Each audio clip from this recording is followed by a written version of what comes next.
एक बार फिर से बहुत बहुत स्वागत है दोस्तों। आज हो गया है 24 जून की जो फटाफट बड़ी खबर निकल के आ रही है करके जानेंगे। दरअसल देश भर में के आंकड़े के लाइव स्टेटस के बारे में आपको बताएंगे। इस बीच बड़ी खबर, पतंजलि का दावा बना ली है कोरोना की वैक्सीन 7 दिनों में 100% कोरोना मरीज के रिकवर होने का दावा। जी हाँ, इसके बारे में भी आपको बताएंगे। इस बीच बड़ी खबर, इंडिया चाइना स्टैंड ऑफ के बीच आखिरकार चीन ने टेके घुटने, पूर्वी लद्दाख से पीछे हटाएगा अपने सैनिकों को। जी हां, इसके बारे में भी आपको बताएंगे। इस बीच बड़ी खबर, टिकटॉक के बहिष्कार पर तेज हुई बहस, भारतीय यूजर्स के लिए आया देशी ऐप। जी हां, इसके बारे में आपको बताएंगे क्या कौन सा ऐप आया। इस बीच बिहार इलेक्शन को लेकर बड़ी खबर निकल के आ रही है, उसके बारे में आपको बताएंगे। इस बीच मुंबई से बड़ी खबर निकल के आ रही है, ठेकेदार हो चुके हैं परेशान, अब मजदूरों को टिकट दे देकर बुलवा रहे हैं वापस। जी हां, इसके बारे में आपको बताएंगे। विमान टिकट भी दिए जा रहे हैं, इसके बारे में आपको बताएंगे। इस बीच बड़ी खबर निकल के आ रही है, आपको बता दें कि सीबीआई जांच की मांग की गई है। सुशांत सिंह राजपूत के सुसाइड केस में सीबीआई जांच की मांग की गई है। मनोज तिवारी मांग की है, इसके बारे में आपको बताएंगे। इस बीच लद्दाख पहुंचे एमएन नरवणे ने हालातों का लिया है जायजा, तो इसके बारे में जानेंगे। सीएम योगी ने चाइनीज सामानों को लेकर कुछ एक किए बड़े ऐलान, तो सब कुछ खबरें जानेंगे विस्तार से। लेकिन उससे पहले छोटा सा निवेदन, अगर आपने चैनल को सब्सक्राइब नहीं किया तो प्लीज सब्सक्राइब किए, लाल बटन दबाकर चैनल को सब्सक्राइब करें। और अगर आप भी मानते हैं कि पीएम मोदी के नेतृत्व में देश कोरोना को हराएगा, तो इस वीडियो को दिल से लाइक करके अपना समर्थन दो। इसके दरअसल पहली बड़ी खबर निकल के आ रही है, आपको बता दें देश भर में संक्रमितों का आंकड़ा 4,55,000 को हुआ पार। जी हाँ, आपको बता दें 4,55,830 कन्फर्म केसेज आ चुके हैं। पिछले 24 घंटे में 15,000 के आंकड़े पार कर गए हैं। मृतकों की संख्या 14,000 के आंकड़े को पार कर गई है। इस बीच अच्छी खबर यह है कि 2,58,000 लोग स्वस्थ हो गए। पिछले 24 घंटे में 10,000 से ज्यादा लोग रिकवर हुए हैं। महाराष्ट्र में कल 32 से 14 मामले सामने आए हैं, तो टोटल 1,39,000 के आंकड़े पार कर गए हैं। दिल्ली में 39 से 47 मामले सामने आए। कल रिकॉर्ड तोड़ दिल्ली में सबसे ज्यादा 4,000 के करीब मामले सामने आए, तो टोटल 66,000 के आंकड़े पार कर गए हैं। तमिलनाडु में कल 25 से 16 मामले सामने आए हैं, तो टोटल 64,000 के आंकड़े पार कर गए। गुजरात में कल 549 मामले सामने आए, तो 28,000 के आंकड़े पार कर गए। यूपी में 571 मामले सामने आए, तो 18,000 के आंकड़े पार कर गए। राजस्थान में 395 मामले सामने आए, तो 15,000 के आंकड़े पार कर गए। पश्चिम बंगाल में 370 मामले सामने, तो 14,000 के आंकड़े पार कर गए हैं। मध्य प्रदेश में 183 मामले सामने, तो 12,000 के आंकड़े पार कर गए। हरियाणा में 495 मामले सामने, तो 11,000 के आंकड़े पार कर गए। आंध्र प्रदेश में 462 मामले सामने, तो 9800 के आंकड़े पार कर गए। कर्नाटक में 322 मामले सामने है, तो 9700 के आंकड़े हो गए। तेलंगाना में 890 मामले सामने है, तो 9500 के आंकड़े पार कर गए। इस बीच अगर बात करें बिहार में, तो 157 मामले सामने आए, तो टोटल 8,000 के आंकड़े हो गए हैं। इस बीच जम्मू कश्मीर में कल 148 है, तो 6200 के आंकड़े पार कर गए। जबकि ओडिशा में 167 मामले हैं, पंजाब में कल 162 आए, केरला में कल 147 आए, उत्तराखंड में कल 133 मामले आए, तो टोटल 25 हो गए। छत्तीसगढ़ में 54 मामले आए, झारखंड में 2140 है, जबकि त्रिपुरा में भी 23 मामले कल है। लद्दाख में 85 है, हिमाचल प्रदेश में कल 48 है, टोटल 775। तो ये राज्य दर राज्य आंकड़े हैं। फिलहाल चलते हैं अगली बड़ी खबर। आपको बता दें कि पतंजलि ने किया कोरोना दवा का ऐलान। कहा कि हमारी दवा में 3 दिन में 70%, तो 7 दिन में 100% कोरोना मरीज रिकवर। जी हाँ, आपको बता दें कि पतंजलि के बाबा रामदेव की ने कोरोना पर दवा बनाने का दावा कर दिया है। सोमवार को बाबा रामदेव ने हरिद्वार में कोरोना दवा की लॉन्चिंग की। इस मौके पर बाबा रामदेव ने कहा है कि दवा को हमने 2 ट्रायल किया था, पहला क्लिनिकल कंट्रोल स्टडी, दूसरा clinical control trial. Baba Ramdev ने कहा है कि दिल्ली से लेकर कई शहरों में हमने क्लिनिकल कंट्रोल स्टडी किया है, जिसके तहत हमने 280 रोगियों को सम्मिलित किया है। क्लिनिकल स्टडी के रिजल्ट में 100% मरीजों की रिकवरी हुई है और एक भी मौत नहीं हुई है। कोरोना के सभी चरणों को हम रोक पाएं, दूसरे चरणों में क्लिनिक ट्रायल किया जाएगा। बाबा रामदेव ने दावा किया है कि 100 लोगों पर क्लिनिकल कंट्रोल ट्रायल की स्टडी की गई है। 7 दिन के अंदर 69% रोगी रिकवर हो गए हैं, यानी पॉजिटिव से नेगेटिव हो गए हैं। ये इतिहास की सबसे बड़ी घटना है। 7 दिन के अंदर 100% रोगी रिकवरी हो गए हैं। हमारी दवाओं का 100% रिकवरी रेट है और 0% डेथ रेट है। बाबा रामदेव ने कहा है कि क्लिनिकल कंट्रोल ट्रायल को लेकर बहुत से अप्रूवल लेते होते हैं। इसके लिए एथिकल अप्रूवल लिया, फिर CTIR का अप्रूवल और रजिस्ट्रेशन कराया गया। भले ही लोग अभी हमसे इस दावे पर प्रश्न करें, हमारे पास हर सवाल का जवाब है। हमने सभी वैज्ञानिक नियमों का पालन भी किया है। तो ये बाबा रामदेव ने बड़ा ऐलान किया और कल इसकी लॉन्चिंग भी बाकायदा कर दी गई है। हम चलते हैं अगली बड़ी खबर लेते हैं। चाइना स्टैंड ऑफ, आखिर चीन ने टेक दिए घुटने, पूर्वी लद्दाख से पीछे हटाएगा अपने सैनिकों को। जी हाँ, आपको बता दें कि भारत और चीन के बीच एलएसी पर तनाव कम होता फिलहाल दिख रहा है। ऐसा जानकारी के अनुसार चीन और भारत पूर्वी लद्दाख के इलाकों के पीछे हटने को तैयार हो गया है। पीटीआई ने अपने सूत्रों के हवाले से खबर दी है कि भारतीय और चीनी सेना के बीच लेफ्टिनेंट जनरल स्तर की वार्ता के दौरान पूर्वी लद्दाख में टकराव से पीछे हटने पर सहमति बन गई है। लेफ्टिनेंट जनरल स्तर की वार्ता में पूर्वी लद्दाख में टकराव से पीछे हटने को तौर तरीके पर चर्चा की गई है। पूर्वी लद्दाख में भारतीय सैनिकों के साथ हिंसक झड़प के करीब एक सप्ताह बाद चीन की सेना ने कबूल किया था कि उसका कमांडिंग अफसर इस दौरान मारा गया था। मीडिया रिपोर्ट के अनुसार चीन की सेना ने यह बात दोनों देशों के बीच सैन्य स्तर पर की बातचीत के दौरान स्वीकार की है। दरअसल गलवान घाटी में पिछले दिनों हिंसक झड़प में भारत के 20 जवान शहीद हो गए थे। चीन के 43 सैनिकों के हताहत होने की खबर आई थी। हालांकि चीन ने एक सप्ताह तक इस बारे में कोई सूचना साझा नहीं की। इसके बाद से ही सीमा पर तनाव है। इस बीच चीन की हर चाल को नाकाम करने के लिए एलएसी पर माउंटेन जवानों का दस्ता तैनात कर दिया गया है। फिलहाल हम चलते हैं अगली बड़ी खबर लेते हैं। आपको बता दें टिकटॉक के बहिष्कार पर तेज हुई बहस, भारतीय यूजर के लिए आया देशी ऐप चिंगारी। जी हाँ, आपको बता दें कि भारत चीन सीमा गतिरोध की चिंगारी अब चाइनीज वीडियो ऐप टिकटॉक तक पहुंच गई है। देश भर में चल रहे चाइनीज प्रोडक्ट के बहिष्कार के ऐलान के बीच अब इंटरनेट यूजर्स के बीच चाइनीज ऐप है बहिष्कार की बहस तेजी से चल रही है। इसे देखते हुए टिकटॉक जैसा एक देशी ऐप चिंगारी का निर्माण किया गया है। दावा किया गया है कि इस ऐप को अब तक लाखों लोग डाउनलोड किए गए। लद्दाख के गलवान घाटी में भारत और चीन के बीच सैनिक के बीच हुए झड़प के बाद बहिष्कार की आवाज़ बुलंद होने लगी है और ये आवाज़ सोशल मीडिया और इंटरनेट यूज़र्स के बीच खूब गूंज रही है। इसे ही देखते हुए अब भारत में निर्मित चिंगारी ऐप का निर्माण किया गया है। डेवलपर का दावा है कि कल से इसे 5 लाख लोगों ने अपने मोबाइल में डाउनलोड कर लिया है। तो ये अपने आप में आप भी इसे डाउनलोड करके देख सकते हैं। हम चलते हैं अगली बड़ी खबर। बिहार असेंबली इलेक्शन 26 जून को निर्वाचन आयोग ने बुलाई सर्वदलीय बैठक, सभी दलों के नेता होंगे शामिल। जी हाँ, बिहार में विधानसभा चुनाव की तैयारियां शुरू हो गई। इसको लेकर जहां राजनीतिक दलों ने कमर कस ली है तो वहीं निर्वाचन आयोग ने भी अपनी कवायद में जुट गया है। इसी क्रम में आयोग ने सर्वदलीय बैठक 26 जून को बिहार के राजनीतिक दलों की एक सर्वदलीय बैठक बुलाई गई है। शुक्रवार को 3 बजे आहूत इस मीटिंग में सभी मान्यता प्राप्त दलों को बुलाया गया है।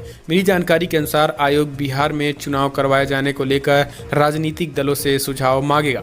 इधर से ये भी जानकारी मिल रही है कि आयोग विधानसभा चुनाव को लेकर राजनीतिक दलों की डिजिटल तैयारियों को लेकर भी चर्चा करेगा। वहीं चुनाव में हो रहे नए बदलाव की जानकारी भी साझा करेगा। उप मुख्य निर्वाचन अधिकारी वैजुनाथ कुमार सिंह ने इस बात की जानकारी देते हुए कहा है कि राजनीतिक दलों की राय के आधार पर बिहार में चुनाव की तैयारियों को अंतिम रूप दिया जाएगा। हम चलते हैं अगली बड़ी खबर लेते हैं। मुंबई मजदूरों के पलायन ने उड़ाए ठेकेदारों के वापस बुलाने के लिए भिजवा रहे हैं विमान टिकट। जी हाँ, आपको बता दें कि मुंबई में लॉकडाउन के दौरान मजदूरों के पलायन से कई काम अटक गए हैं। बड़े बड़े निर्माण कार्य के लिए मजदूर नहीं मिल रहे हैं। नौबत ये आ गई है कि ठेकेदार अब हवाई जहाज़ में बैठकर मजदूरों को वापस लाने के लिए मजबूर हो गए हैं। अर्थव्यवस्था का अहम हिस्सा है मजदूर वर्ग, लेकिन लॉकडाउन के दौरान महाराष्ट्र में अलग अलग इलाकों में बड़ी तादाद में मजदूर अपने गृह राज्य लौट गए हैं। उसके वापस लौटते जाने से इंफ्रास्ट्रक्चर प्रोजेक्ट अटक गए हैं और अब इन्हीं को देखते हुए बड़े पैमाने पर बिहारियों को वापस फिर से लाने के लिए यानी हम कह सकते हैं कि पूरी तरीके से हवाई यात्रा के लिए वो टिकट दिए जा रहे हैं, यानी विमान के टिकट भी भिजवाए जा रहे हैं। तो ये अपने आप में बड़ी खबर निकल के आ रही है। हम चलते हैं अगली बड़ी खबर लेते हैं। भारत चीन के बीच तनातनी पर रूस ने कहा किसी तीसरे पक्ष की जरूरत नहीं है। जी हाँ, पूर्वी लद्दाख की गलवान में वास्तविक नियंत्रण रेखा के पास 15 जून को भारत और चीनी सैनिकों के बीच हिंसक झड़प के चलते दोनों पड़ोसी देशों के बीच इस वक्त तनाव चरम पे है। इस बीच भारत के पुराने दोस्त रूस ने कहा है कि उन्हें ऐसा नहीं लगता है कि भारत और चीन के बीच विवाद सुलझाने के लिए किसी तीसरे पक्ष की जरूरत है। भारत रूस चीन के विदेश मंत्रियों की मंगलवार को वर्चुअल बैठक के दौरान रूस के विदेश मंत्री संगेई लावारोव ने भारत चीन के बीच लद्दाख में वास्तविक नियंत्रण रेखा पर चल रहे तनातनी की भी इस दौरान जिक्र किया। उन्होंने कहा है कि हमें लगता है कि दोनों देश शांतिपूर्ण ढंग से बातचीत करके स्थिति को सुधार लेंगे और विवाद को शांतिपूर्ण ढंग से समाधान करेंगे। तो ये बातें रूस के विदेश मंत्री ने कही। हम चलते हैं अगली बड़ी खबर। बीजेपी सांसद मनोज तिवारी ने की सुशांत सिंह राजपूत के सुसाइड की सीबीआई जांच की मांग की। जी इस वक्त की बड़ी खबर आपको बता दें कि भाजपा सांसद और भोजपुरी सुपरस्टार मनोज तिवारी ने बॉलीवुड अभिनेता सुशांत सिंह राजपूत की आत्महत्या के मामले में सोमवार को सीबीआई जांच की मांग की है। तिवारी ने कहा है कि छोटे शहरों से आने वालों को हिंदी फिल्म उद्योग में हमेशा भेदभाव का सामना करना पड़ता है। तिवारी ने यहां तक कि दिवंगत अभिनेता के परिजनों से मुलाकात की और संवाददाताओं से कहा है कि वो घटना की उच्च स्तरीय जांच के पक्ष में है। उन्होंने कहा है कि मैं महाराष्ट्र के मुख्यमंत्री उद्धव ठाकरे से आग्रह करता हूं कि सीबीआई जांच की अनुशंसा करे। उन परिस्थितियों की जांच की जानी चाहिए जिनके कारण युवा अभिनेता को आत्महत्या करनी पड़ी है। बिहार के कैमूर जिले के निवासी और लोकसभा में उत्तरी पूर्वी दिल्ली के प्रतिनिधि ने ये बड़ी बातें कही हैं, तो ये अपने आप में बड़ी खबर निकल के आ रही है। सीबीआई जांच की मांग तेज होगी। आपको बता दें कि इससे पहले चिराग पासवान ने भी ये मांग कर चुके हैं। अगर आप भी मानते हैं कि सीबीआई जांच होनी चाहिए तो इस वीडियो के नीचे कमेंट के माध्यम से आप अपनी राय दें। फिलहाल हम चलते हैं अगली बड़ी खबर लेते हैं। बिग ब्रेकिंग न्यूज़ निकल के आ रही है यूपी। योगी सरकार का बड़ा फैसला, घरों से हटाए जाएंगे बिजली के चाइनीज मीटर। जी हाँ, भारत और चीन के बीच सीमा विवाद पर अभी थमा नहीं है। ऐसे में अब चीन में चीनी उत्पादों के बहिष्कार की लगातार आवाज़ उठ रही है। यूपी में इसको लेकर बड़ा फैसला लिया गया है। यूपी में अब चीन से बने बिजली के मीटर नहीं लगेंगे। राज्य उपभोक्ता परिषद की शिकायत के बाद ये फैसला लिया गया है। मीटर के अलावा चीन निर्मित बिजली उपकरणों पर भी रोक लगा दी गई है। यूपी के गोरखपुर में लगे 15,000 चीनी मीटर्स हटाए जाएंगे। इसके साथ ही मीटर उपकरण आगे प्रयोग में न लाने के निर्देश भी दिए गए हैं। ऊर्जा मंत्री ने समीक्षा बैठक में निर्देश जारी किए हैं। अभी तक केंद्र सरकार की तरफ से कॉन्ट्रैक्ट की तहत यूपी में चीन की बिजली उपकरणों का इस्तेमाल हो रहा था, लेकिन राज्य सरकार ने इस पर रोक लगा दी है। तो ये एक बड़ा फैसला लिया गया है यूपी की योगी सरकार द्वारा। हम चलते अगली बड़ी खबर। भारतीय सेना का अपमान करने को लेकर एकता कपूर पर फिर से बिहार में केस दर्ज। जी हाँ, आपको बता दें कि फिल्म निर्माता एकता कपूर की XXX वेब सीरीज पर विवाद थमने का नाम नहीं ले रहा है। मुंगेर के CGM कोर्ट में भी राष्ट्रीय क्षत्रिय महासभा की राष्ट्रीय प्रवक्ता कृतिका सिंह ने एकता कपूर पर कंप्लेन दर्ज कराया है। मामले की सुनवाई 24 जून को यानी आज होने वाली है। उन्होंने आरोप लगाया है कि एकता कपूर ने एक वेब सीरीज में पूरी तरीके से ये गड़बड़ झाला दिखाया गया है और इसी तरीके से सेना का भी हनन किया गया है। मान सम्मान के साथ खिलवाड़ किया गया है। इसके खिलाफ तत्काल कार्रवाई की जानी चाहिए। हम चलते हैं अगली बड़ी खबर लेते हैं। बिहार विधानसभा चुनाव से पहले आरजेडी को बड़ा झटका। 5 विधान पार्षदों ने छोड़ी पार्टी, जदयू में शामिल। जी हाँ, आपको बता दें कि बिहार विधानसभा चुनाव से पहले राजद को बड़ा झटका लग गया है। राजद के 5 विधानसभा पार्षद जेडीयू में शामिल हो गए हैं। राजद के दिलीप राय, राधा चरण सेठ, संजय प्रसाद, कमरे आलम और रणवीर सिंह ने जदयू ज्वाइन कर ली है। जदयू की सुचेतक रीना यादव ने पत्र में आलोक में विधान परिषद के राजद से आए जदयू ने सभी सदस्यों को मान्यता दे दी है। तो इस तरीके से आरजेडी को बड़ा झटका लगा है चुनाव से पहले। हम चलते हैं अगली बड़ी खबर। 3 महीने बाद 25 जून यानी कल से खुलेंगे एम्स के OPD डिपार्टमेंट, मरीजों को मिलेगी राहत। जी हाँ, देश की राजधानी दिल्ली स्थित अखिल भारतीय आयुर्विज्ञान संस्थान एम्स में 25 जून से OPD सेवाएं खुलने जा रही हैं। कोरोना वायरस संक्रमण के कारण बीते कई दिनों से एम्स की OPD को बंद कर दिया गया था। न्यूज एजेंसी ANI के मुताबिक मंगलवार को एम्स के डायरेक्टर निर्देशक रणदीप गुलेरिया ने चरणबद्ध तरीके से OPD सेवा शुरू करने की अनुमति दे दी है।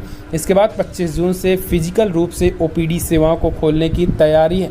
इसके तहत पहले चरण में पुराने मरीजों को राहत मिलेगी और वो इस सेवा का लाभ उठा सकेंगे।